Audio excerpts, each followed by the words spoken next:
After the first week or so, he said to me, everything you've learned at catering school, forget it.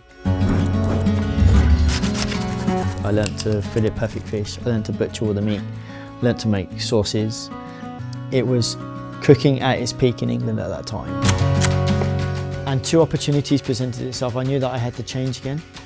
You had London, 2 Michelin stars. You had Singapore, no Michelin stars, foreign country, flipper coins. I walked straight into the restaurant. Wow, he's the first really short Englishman or white guy I've ever met. I was a pretty grumpy, smelly and angry little guy then. I gotta do it, I need to do it. I had almost like a point to prove to someone, but didn't know who the someone was and I didn't know what the point was.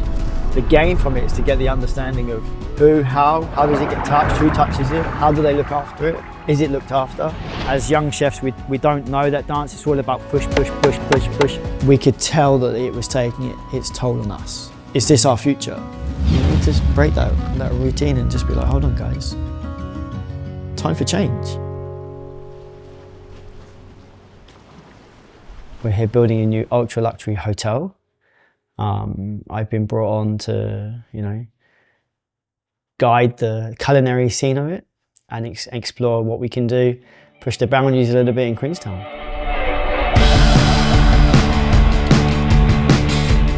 Tony? Yeah. Paul? Paul. Pleased to meet you, mate. We went to meet Tony, aka the Rocket Man. Beautiful human, very passionate about growing great vegetables and supplying chefs with beautiful vegetables, really. I feel like the little commie chef coming to the boss, you know what I mean? Yeah, boss. You are my commie chef. So the idea with white asparagus is that you grow them from seedlings, dig them up, and then you bury them 20 centimetres down, and then you let them go for 2 years. I've let mine go for 3, and then you mound them, and then you can start harvesting. And so these ones here, I have let go to fern, and they will spend the rest of the season building up carbohydrate, and all that energy that I've stored will go back through it. What will be the new white asparagus. Okay. Get dirty, get aggressive. Oh. Oh, what? It's like digging for gold, mate. Yeah, this is why it's going to be so expensive. Jeez. I tell you what, I'm not doing this on the weekends. No, Where is it? You want me to do it? No. No. No. No, there you go.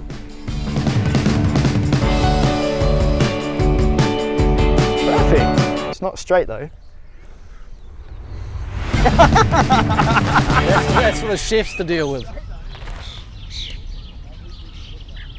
I'm not going to cut it all, I want to just cut the small bits. If you can pull vegetables from the ground or cut them yourself, there is a big connection to it. Asparagus is the beginning of the change, coming out of winter. All right. It's one of those first vegetables that comes up and you're like, oh, spring's here, summer's coming. So a lot different to the north stuff. Bit more bitter. Really juicy. Very interesting. I didn't realise, maybe I didn't know being, that there was such a difference. But it is a lot different than that. It is, because the other one you can eat it and it's almost like eating sugar cane. Yeah. It's juicy, it's sweet. But there's no hint. It could be anything. It could be a slice of apple. Yeah. The other stuff was bitter. You cook it with butter, bread, sugar, water, chicken stock to try and dilute the bitterness. Can I take 5 kilo?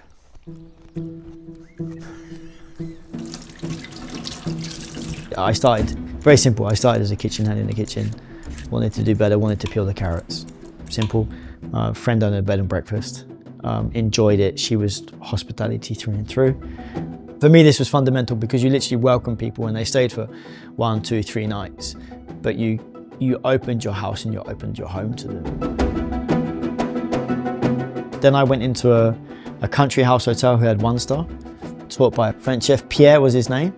I started work and after the first week or so, he said to me, everything you've learned at catering school, forget it.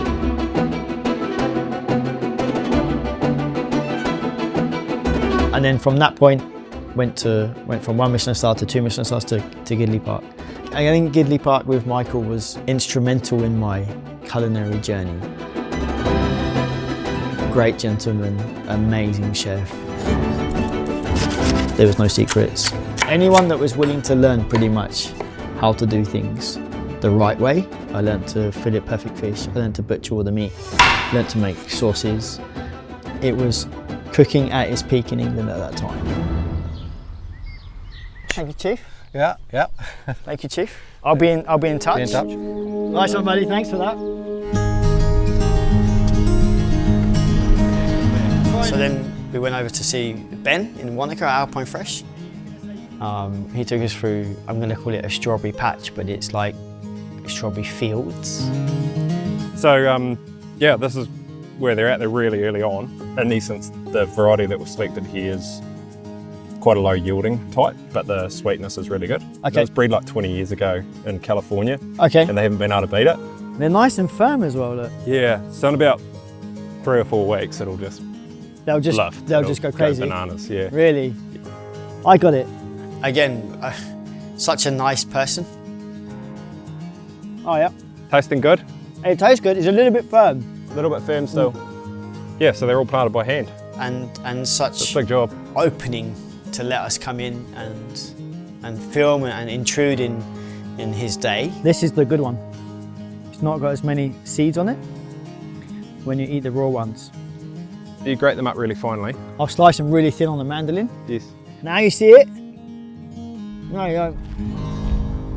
After Gidley Park, I moved to France. I did two years in France in a 3 Michelin star restaurant, and 2 opportunities presented itself. I knew that I had to change again. You had London, 2 Michelin stars, great emerging chef at the time. You had Singapore, no Michelin stars, foreign country, other side of the world, not near home. And on a logical mind, I should move to London. Whereas I looked at it as went, they're pretty equal, flip a coin. Singapore won, the coin showed, and there was no, let's do it out of 3. It was 1 flip wonder. It's not paper, scissors, rock, best out of 3. It was, okay, that's it, done. When we walked into the greenhouse, the first thing that kind of hit me wasn't the smell of herbs. It was the heat and the vastness of this greenhouse. I don't know about you, but my armpits are like sweating. Quite humid in here, isn't it? I had no idea, no clue back then what I was walking into. It was like you walked out of the airport and then straight away like, bam! Here's this, English guy, completely white, rolls up in like a jumper, long trousers and trainers, and just like, it's like suffocating. As soon as you walk out of that airport, I walked straight into the restaurant. I think it was just being there and understanding the culture of it all, spending time with the people. It was more like, the team was multicultural, so we'd all do certain things from our own cultures and share stories and share food. And I think that was just the love of it, it was the culture and the people. This mint variety is one of the original mint varieties that came out with the early miners. Oh, really? Yeah, so it was picked up from one of the backcountry huts out the back of Cromwell, and it was cultivated for 30 years by the previous owner, and we've just kept on with that same variety. So good. So it's like a heritage variety.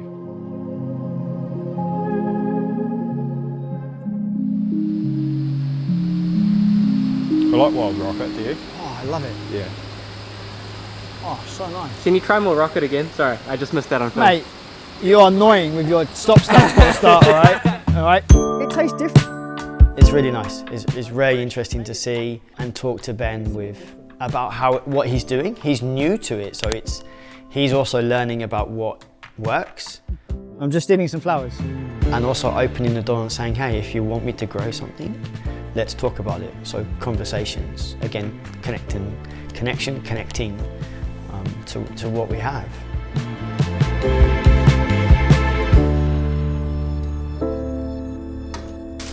This is Charlotte. Hi, Charlotte. My name's Justin. Nice to meet you. That's a very big bag for your little shoulders. Are you home for dinner? Charlotte, Yes. Okay. Yeah? Charlotte, your shoes. Yeah, hi. Hi. Make time. Work is work. Work is not family. Have you got taller? Or was it my imagination there? He's got taller. He's got. Wait, go back. That will be finely chopped, and this is great. Finely chopped. Yes. Okay. Do you want to tell stories or should I tell stories? Okay, ask me the question again, I'm sorry. Bring me back to the beginning. How did you guys meet? Wow, okay, so I was working for a food magazine. I've been just really curious about a professional French kitchen. I wanted to go in and just to observe and maybe do an experiential, night of service. And so he came in and I was introduced to him, and I remember shaking his hands, thinking to myself, wow, he's the first really short Englishman or white guy I've ever met. I was a pretty grumpy, smelly and angry little guy then. We had a special plate that we named, we called it the wavy plate. There was, literally it had waves in it. And then she kind of looked at me and gave me one. And I'm like, oh, okay, I got one. He goes, don't get me just one. I don't need one, I need like 10. And it kind of set the tone of her impression of me. And that was our first meeting. And then we went out for drinks and we kind of made up over drinks that he was actually not that bad. She speaks her mind quite easily, should I say. She doesn't wrap anything in cotton wool, so it was quite an interesting character and strength that she has. Catherine's mum said to me, Paul, as a chef, you need to try everything. She said to me, you need to try everything, you need to be open to certain things. And that kind of shifted things where I was like, hold on a minute, actually, yeah, there's a big world out there that you need to be open to and just explore. Life needs to be a little bit spontaneous. If there's run of the mill, if you're day in, day out, same, it becomes monotonous, and then it becomes boring. So yeah, Tuesday morning it was an early start. I think 5:30 or something like this. Crack of dawn, and then packed the car, jumped in the car, and off we went to Taupō. The gain from it is to get the understanding of who, how does it get touched, who touches it, how do they look after it, is it looked after? You drive through the valley and the roads and the hills, the scenery is just outstanding. And all of a sudden you kind of come around this bend and there is this, what looks to be like this beautiful little stream winding through the hills and the valley, and it's just covered with lupins. Justin's in the car and he looks at me in this kind of like, are you really going to jump over a fence that says keep out? How good are you at jumping over barbed wire? Let's do it. Let's live on that edge a little bit. There was no car. It was just running, trickling water, and this green grass, these multicolored lupins. As long as we don't get a parking ticket, we'll be all right. And a bacon and egg pie. And if you have a little bit of fun and enjoy and make the most and be present, mate, you have a great time. You only get one shot, right? So have fun.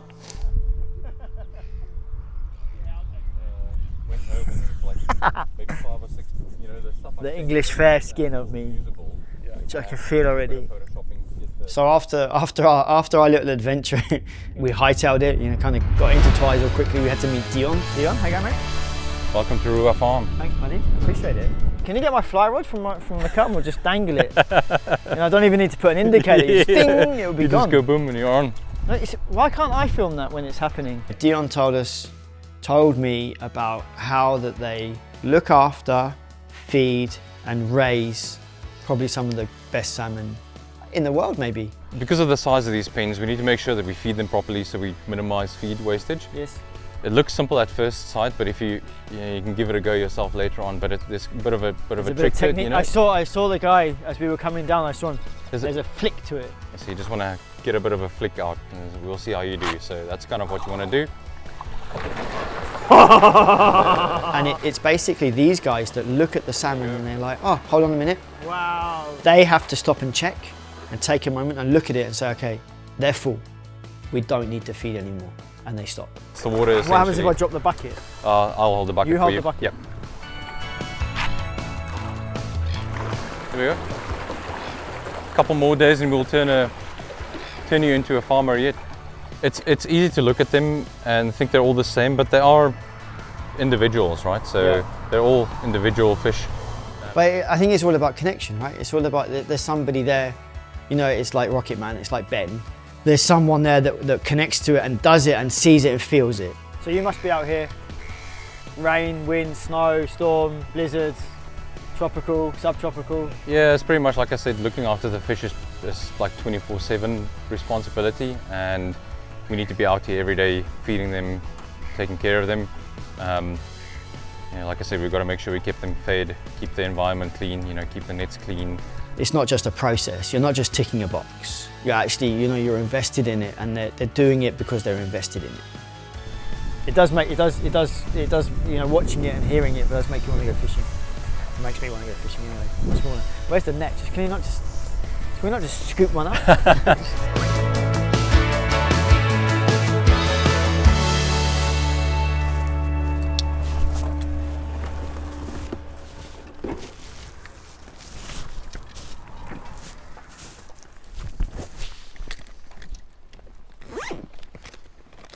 We spent 5.5 years in Singapore. You know, I ran 2 different restaurants for the chef in Singapore, and then got an email in regards to a job in Hong Kong. It was for a gentleman called Richard Ekebus,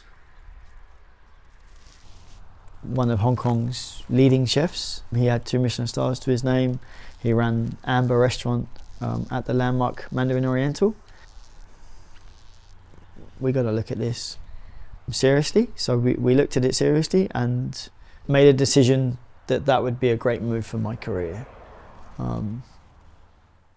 Great move for my career, very eye-opening into, you know, transitioning from Singapore into Hong Kong back then. Completely different world, completely different people.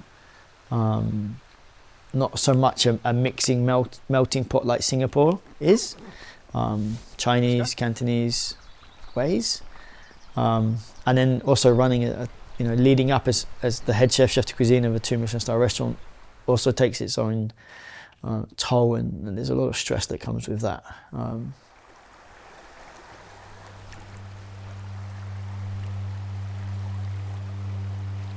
As a kid growing up, what was your ambitions? As a kid growing up, my ambition, I don't really know. I drifted quite a lot.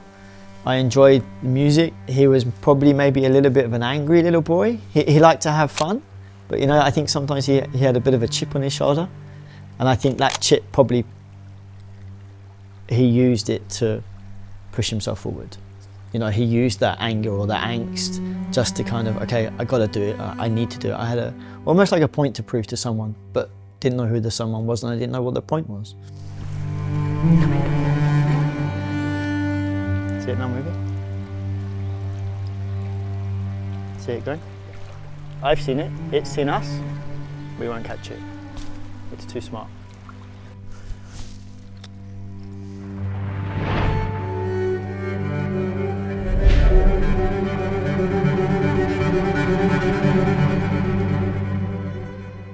It didn't cross my mind back then how significant that would be.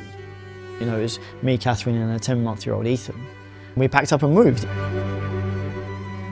I still thought it was just me a little bit, and everyone was just, there was just some baggage with me, but actually, you know, how significant it was. Using an agent that spoke broken English, but everything in Cantonese, having meetings in Cantonese with landlords about an apartment, and then at the same time, learning how to run this 2 Michelin star best in Hong Kong restaurant. Oh.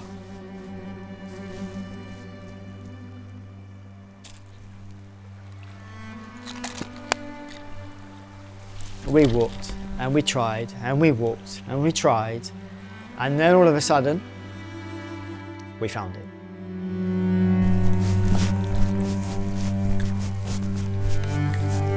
No? Yes! Oh, I saw 2!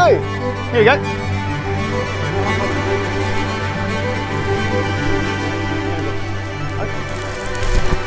The whole world just went, everything changes, everything's like fast, super fast speed. And he jumped up of the water, he looked at me, and he was just like, I'm out of here. And then he went. Gone. The joy of fishing. So Paul has always only had the one thing in his life, and that is the kitchen. How do you know when it's time to stop? I don't know, but when I start catching trees, which I didn't yet, but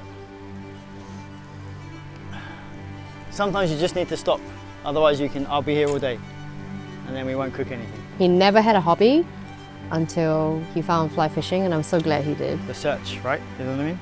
The mission.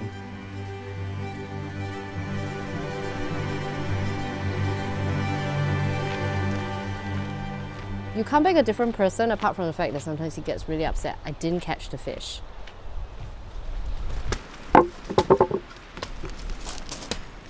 With being a chef, I wanted to put on a spread, you know, and share what I can do with people.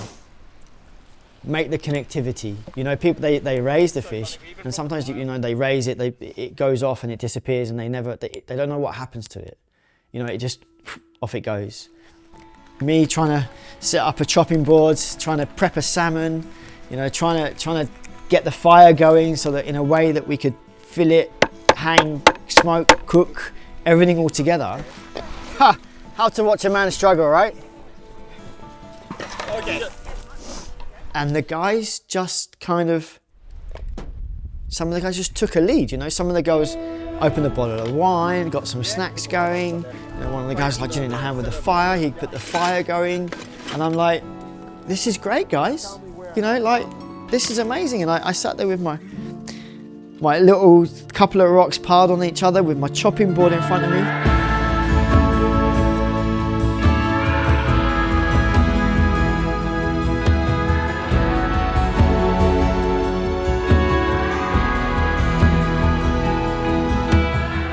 It's really nice, you know, after spending the day here, seeing, you know, the work that goes into it, the yards that they do, the team spirit is amazing.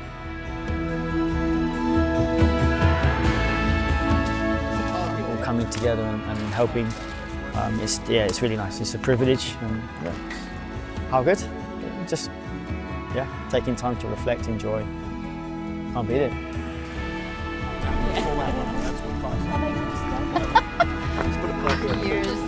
You asked me for a drink and you left me hanging, bro. I know. You know what I mean? And I stopped and just looked at it, and I was just like, man, I'm so grateful that everyone put a hand in, and we got to a point where we were like, great, we can do this.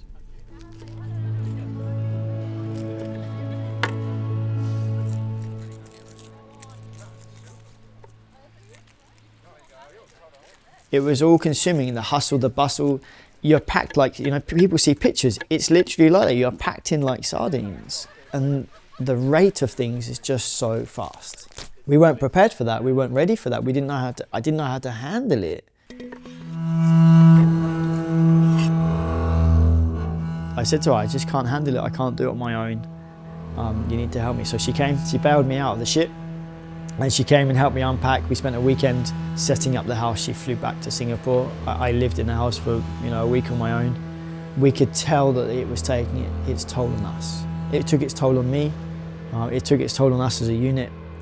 We had to have a hard conversation to say, okay, is this serving us? Is it right? Is this our future? And we had a hard conversation, and we just worked out that, you know, with the values that we had as a unit, as a family, that maybe it wasn't quite serving us. So, you know, time for change.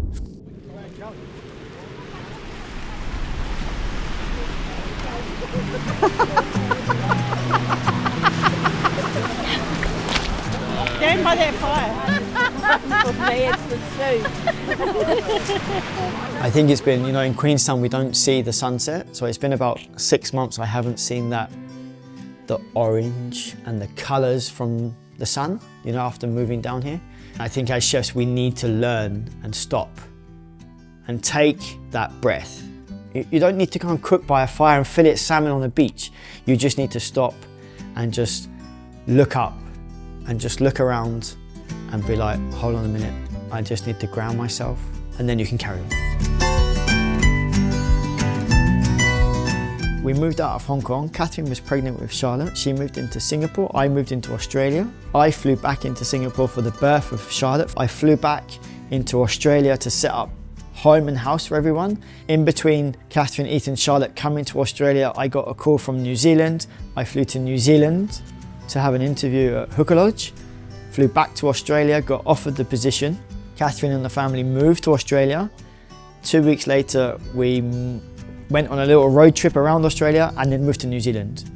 When we arrived in New Zealand, I was told very clearly that moving is a banned word in our house.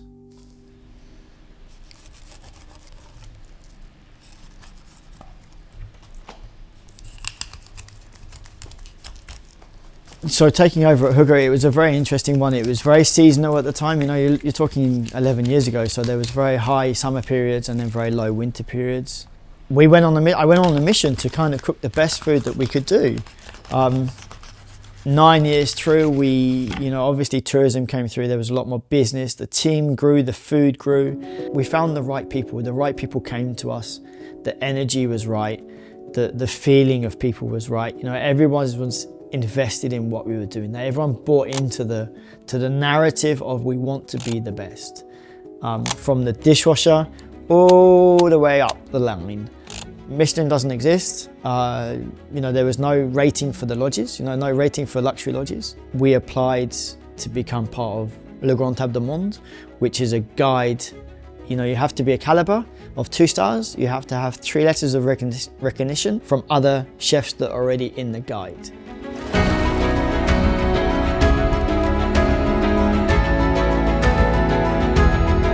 I remember it arrived, the books came, the picture was inside, and you're in this guidebook with amazing chefs of the world. And it's just such a privilege and such an honor. It just goes to show that people will sit up and listen and see up and look. Just because we're a small island at the bottom of the map, there is so much going on for us.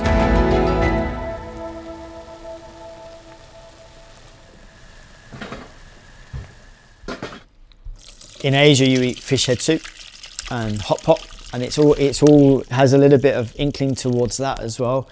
And then just real gently cooked it. We used the trimmings to clarify it, or you just cook a nice stock and then using the trimmings to go back into it. It's a quicker way, and you get more flavour inside of it. Reinforce the salmon flavour back inside.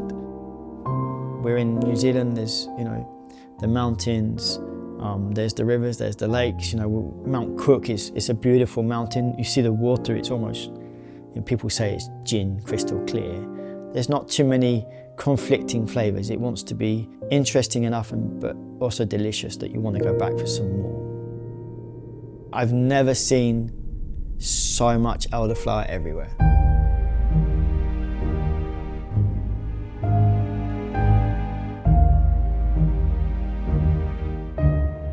In the North Island doesn't or didn't grow, whereas here, everywhere you look, pretty much there is an abundance of an elderflower tree. Yeah, it just brings different elements into things rather than just a white wine vinegar or a red wine vinegar.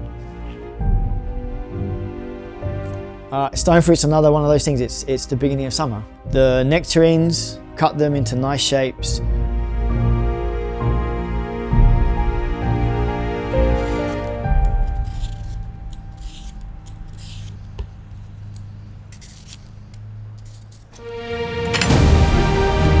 You don't want heat to cook, you want just them to cook through with a little bit of acidity and a little bit of warmth, so they just tenderize a little bit. It was time to change again.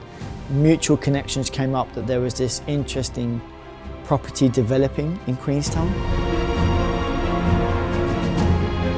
It was really beginning stages, it was really early on. I met the general manager, I met the owner. We clicked instantly, it was a great conversation, and what looked like, and I feel today, is a great project. There's a huge anticipation for what's going to come with ROKI. It's huge.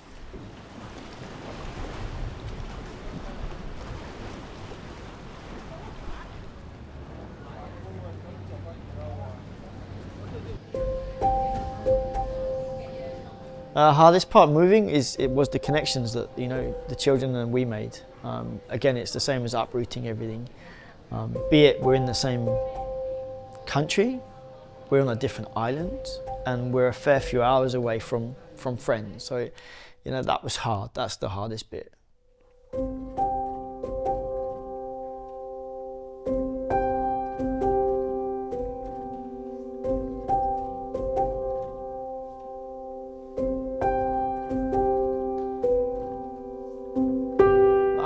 build resilience. You know, you need to go through some stress to become stronger. You need to understand that, you know, it's the old catchphrase, no pain, no gain.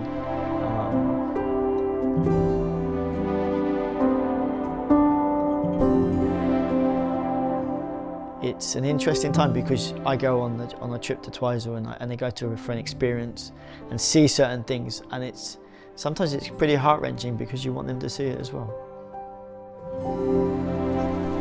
It's making me quite emotional. Yeah, the lupins did strike an emotional chord where it was beautiful. I think it's actually that this needs to be shared with the family. I just wanted them to be here to see it and share that moment. I don't think it changes my thought process about Queenstown and everything. Over years, my thought process has changed.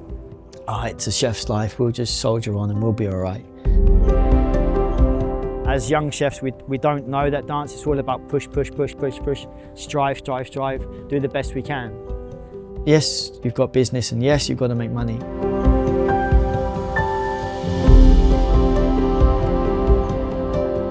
But you need to stop and just, hold on a minute, I just need to stop, refill my cup. Because if you can't look after yourself, you can't look after the people around you. So you need to break that routine and just be like, hold on guys, you know, I need to take this weekend.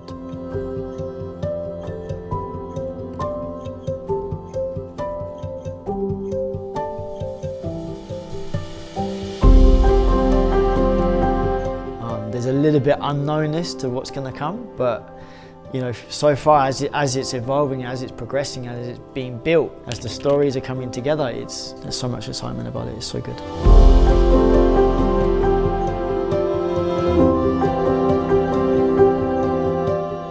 There's struggles, but you know, we're conquering them. As a family, as a unit, you know, as a unit, we're conquering them.